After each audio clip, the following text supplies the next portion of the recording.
developers, honestly, if they're really passionate about it and they really try to see it through, they were put on this earth to make games. That's how I felt, you know. And I'm not gonna let anybody stand in the way. It sucked, man. It hit me in the face for sure. Trying getting kicked out of Sequoia and Excel, right? You know, I mean, it's crazy. And all of a sudden, that was before Facebook came along. That was before social games came along. I told them too.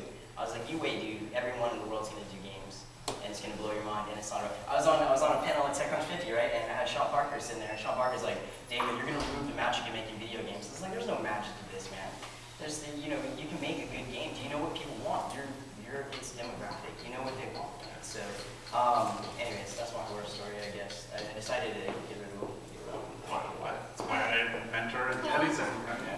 Yeah. So, David's also mentored. Oh.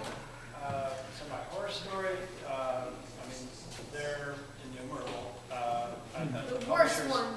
From the publisher's point of view, the worst one, I think we've had one PC title that we licensed 3 years ago. It's been 3 months away from launching for the last 2 years. It's routine, right? I mean, and normally we try to publish games that have proven successful somewhere else. We bent our rules on this one, and we got hooked into a game that wasn't published anywhere.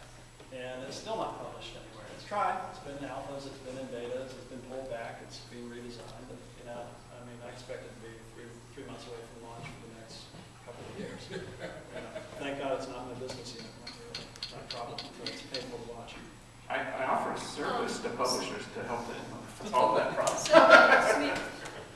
Yeah, so similarly at K2, we would license title initially from Asia and elsewhere, so a lot of it is all contractual related, so I have innumerable stories, but really the fundamental business is between developers and publishers and how you not only manage the contracts, but the spirit of the contract. But as far as stories go, with MMORPGs, when you're operating the games and you are live publishing and you're taking feedback from the customers and you have to deal with patches and changes and updates, we found a lot of times developers could never keep up, or they would give out too many licenses and spread themselves too thin, which would ultimately impact revenues.